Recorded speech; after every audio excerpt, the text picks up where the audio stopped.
We'll get into the details of the event right after this, but I wanted to make sure to get Tamika Hamilton up here, who's running for the Solano County Board of Education, and say a few words about her race. What we're going to talk about a lot tonight is how local races, local candidates, and local elections are what we really have to be all about any longer, because that's where a lot of the decisions that affect us as an industry are made, at the local level, not at the state, not at the federal level, but at the local level. Thank you. Thank you. Good afternoon, everybody. Thank you so much, Eric, for inviting me and letting me speak, and I appreciate your patience. I've been in the Air Force, retired. I retired from the Air Force after 22 years of service out of Travis Air Force Base. You do? Forrest worked my race, and I'm looking at you so funny. Okay, so I was in the military 22 years, and we moved to California almost a decade ago. My husband's a police officer. He's also a Navy veteran, and we love it here. So we decided to raise our family here. We've had 3 of our 5 kids here. And long story short, I came here and I saw I looked around and I saw that there were some holes that I wanted to help fill in the community. And I ran for public office. I ran for Congress the first time around. Everybody thought like that's so crazy, but my race showed that a conservative Black woman from the East Coast can make a difference. Some of my biggest supporters were farmers, and we got really close. Forrest was there. He's my witness. We got 46% of the vote, and we raised $2 million, and that was with no party support. That was grassroots. I, on the other hand, in an unfortunate situation where I won the area for Congress where I'm running in now. We still need to work, we still need to get out there, but every dollar will count, every dollar will go into the ground. And it's just a great opportunity because I think that people are really tired of what's happening in California and they need candidates to believe in. And I think that with the approach that I've made in the past and bringing positive energy and bringing hope to campaigns, I know that this will be part of what I believe is like a turn for California, but it takes every little bit of ounce of support. It takes a lot of tenacity, and it takes a lot of people coming up behind them to help, because this is not just me carrying all this weight, this is all of you coming up behind candidates like myself. So thank you so much for your time, and then Eric will have my information if anyone wants to connect with me and support my campaign. Thank you.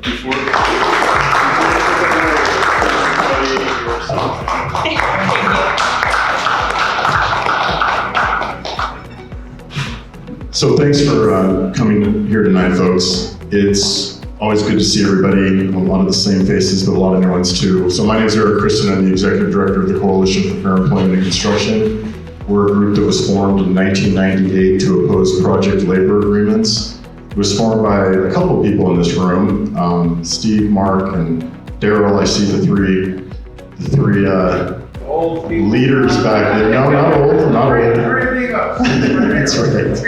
Steve Biondi couldn't come tonight because his wife was having wrist surgery. Just say hi to everybody, and he's shutting his doors after 30-some years. So Biondi Pagan is shutting down. He's going to retire. It's like Steve Biondi. It's like isn't he younger than I am? So it's a lot of the old guard is leaving, a lot of new folks are coming in. But it's great to have you all here. The next thing I want to do is recognize the people that have helped make this successful. We have a goal every year in Sacramento to raise about $100,000. That's our goal. I like to set the bar high. And right now we're at 80% of that. So we appreciate the people that have contributed and always contribute.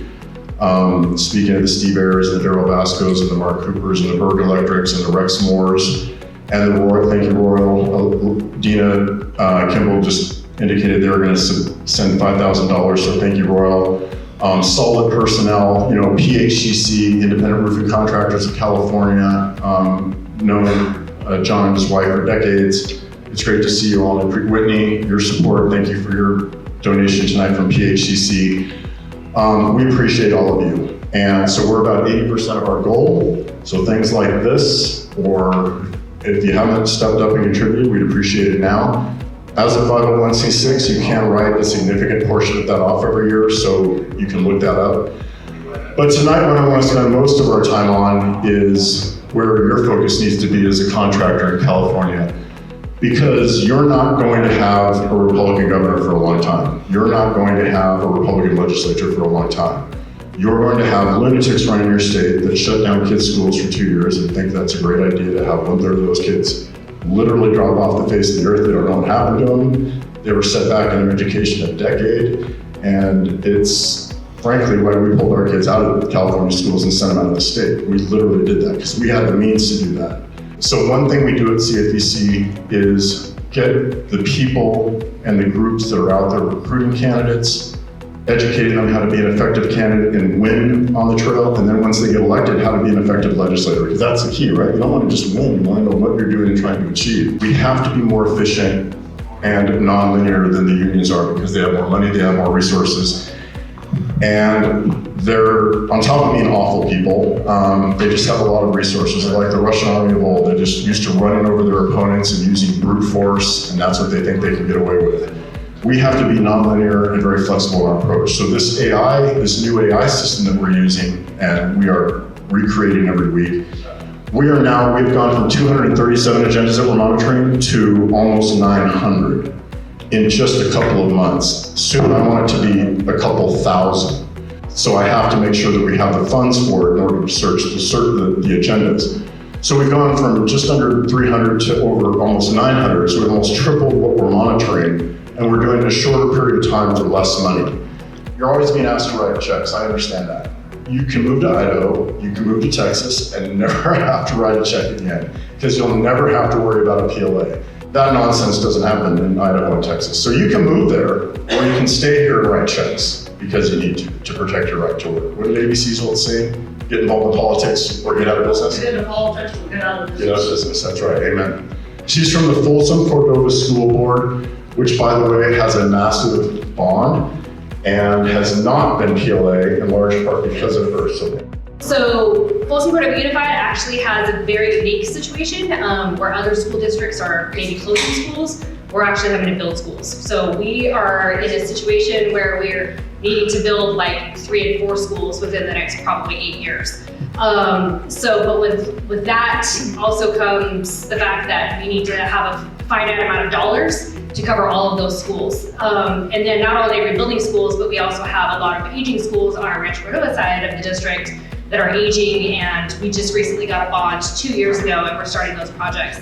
So I'll pass it to David if he has anything he wants to add on that. But actually, you did a great job of describing our projects. My name is David Reid. I've been on the Folsom-Cordova Unified School Board for the last 8 years, so I'm running for my 3rd term. In those 8 years, what I've come to the conclusion is that the best school board candidates are people who have a passion for education, and the best way to get things done is behind the scenes. And when you can't get things done behind the scenes, you need to be the squeaky wheel that people want to just shut up because you just constantly bring the issue up over and over and over again. Thank you again for the opportunity to speak to me. Thank you so much. And just to be clear, you're both up this year? We're both up. Right, so very important. Nick, where's Nick? I know Nick's here. It's like Nick. Nick Bloise, come up here, bud. Known Nick for a long time. He's been to a number of our events. He was successful after a few tries in being elected to the San Juan School. Is it San Juan Unified? Yeah, I got it first time. But did you run for something else? I ran for the state assembly. That's State how Assembly. Don't go to State Assembly. Go for school. Much more important. Yeah, it worked. I won. I'd like to do what Jen started, and if my candidates, Tanya and Maureen would come up with me, and we just share the San Juan so you can see us together here. I was just elected in 2024, and I'm on the Bond Oversight Committee. Our Bond Oversight Committee oversees a capacity of $1.2 billion. We just went out and we have currently 5 bonds.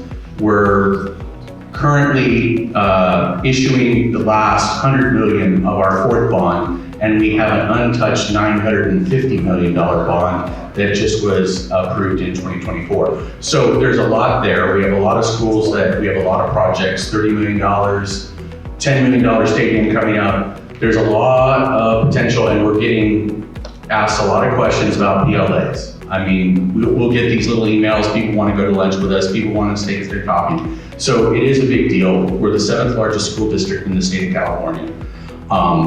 And so I just wanted to share that we are a big project, and it's very important that we get Tanya reelected. She's the president. She's actually the brains of our group. She's the smartest. She is able to go into those education codes and get information and figure things out for us that is really helpful. And Maury, we hope to get on board. He's a deputy superintendent with a charter school, and I'll let them share their story in a minute. But I just want to share, it is very critical that we maintain that board.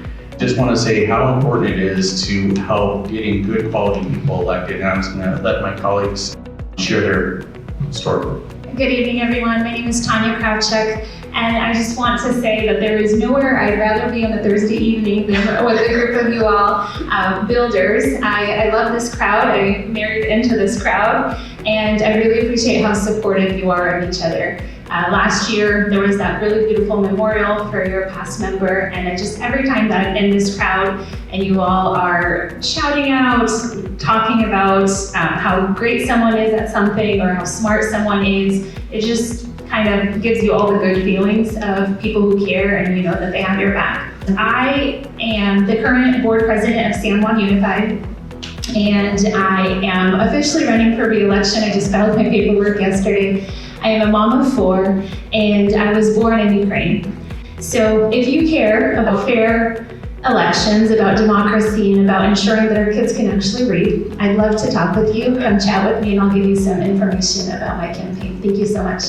Well, good evening, folks. My name is Maury Elliott, and the new guy up here, hoping to join these wonderful folks. I've worked in public education for 20 years. I've been a teacher, a principal, and now a deputy superintendent for a charter school organization. And what I've learned throughout those 20 years is that our public education system has gone away from connecting learning to life and into just teaching different agendas that aren't really part of what our system should be every day for our students. So my goal running for school board is to make sure that every program, every project, every opportunity that we provide for students is really connecting learning to life, creating workforce development opportunities. That's really been my heart over the last decade in the role that I currently have.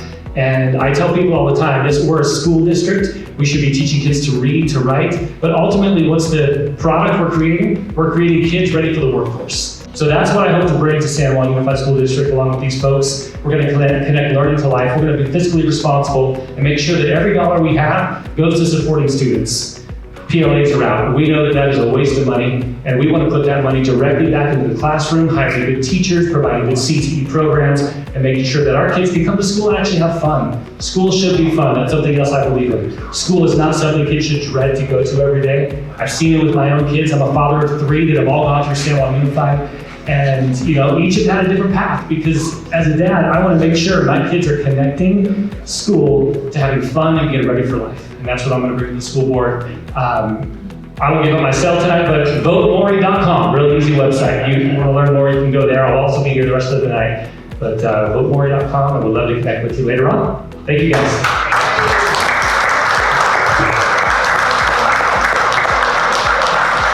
I'm told that we have the mayor of Rancho Cordova here. Garrett Gatewood, come up and say a few words, sir. Appreciate you being here. Okay. Great to see everybody. I see some of my Rancho Cordova businesses over here. Appreciate you guys. And I appreciate you guys, your mission and what you guys are about, and really getting involved and engaged and helping out the community.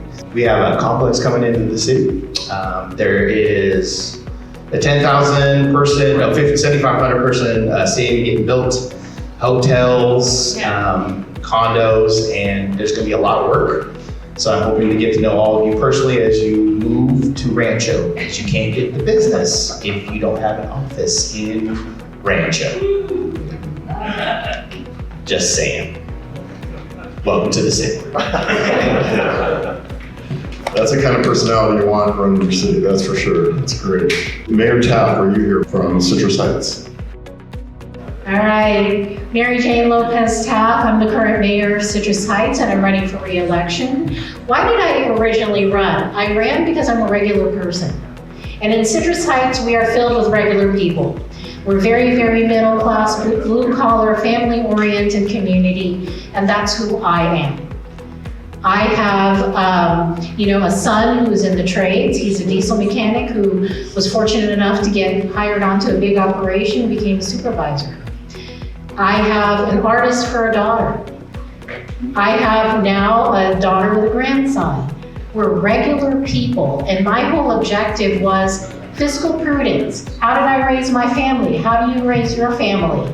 By looking at your checkbook and seeing what you can do, not what you dream to do every day. You look at your paycheck, right? And you expend your dollars responsibly because that's who you are.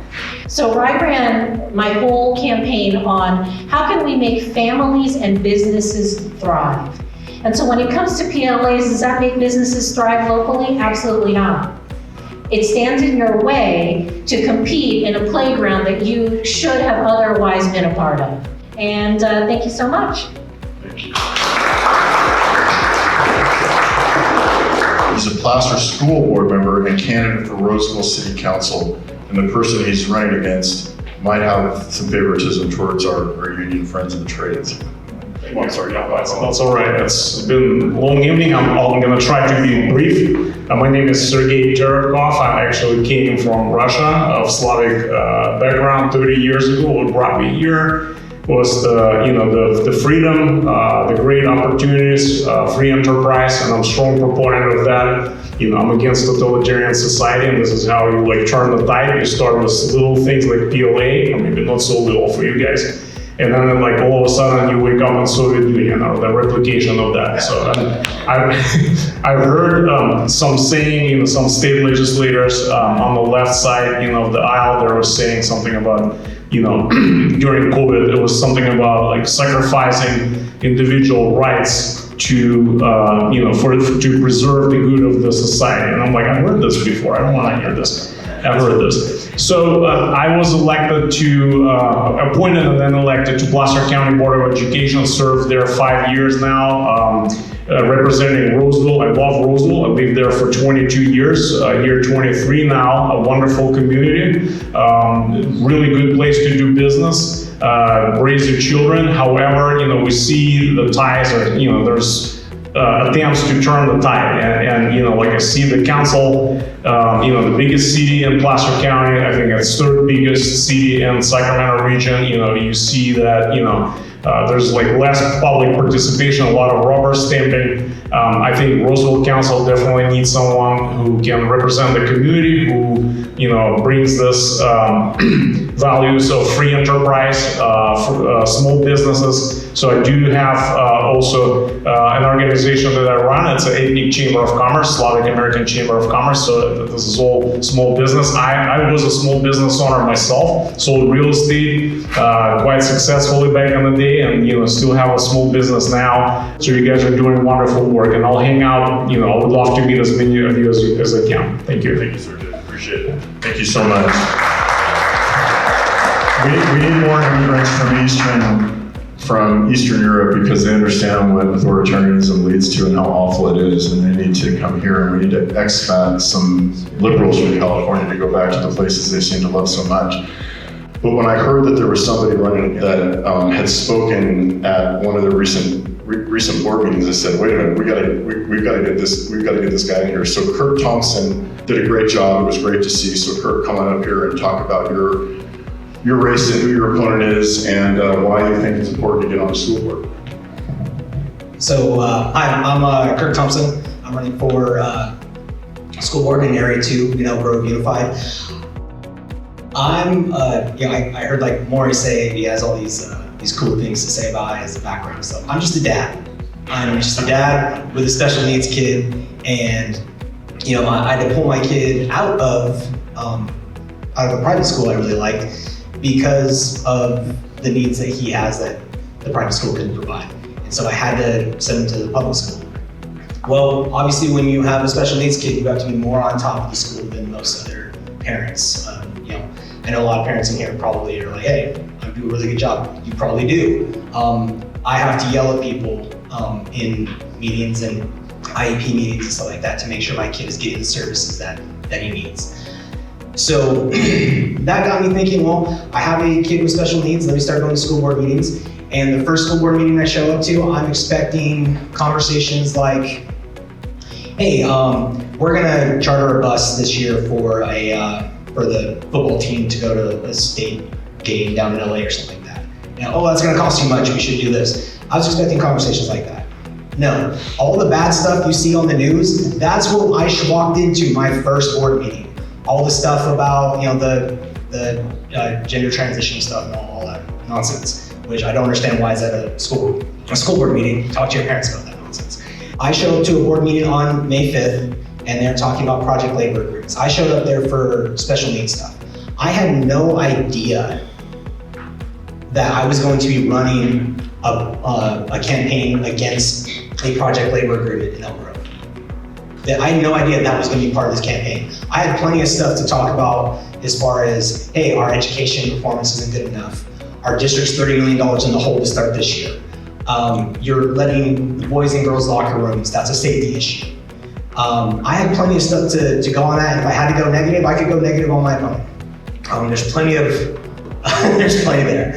But I get to a board meeting and I see my opponent browbeating the superintendent and effectively saying, I want you to prioritize getting a project labor agreement through this board and he was kind of pushing for August. I want you to prioritize that over special education. Well, I had already decided to run at that point, but if you want a dad to get really pissed off, prioritize something that is not really an educational necessity over not just education, but the education of our most vulnerable students. That's all I got, but if you guys need my information, I've got it. I'd love to talk to you all, and I will make sure I have my information available. But yes, give me your money. I would appreciate it.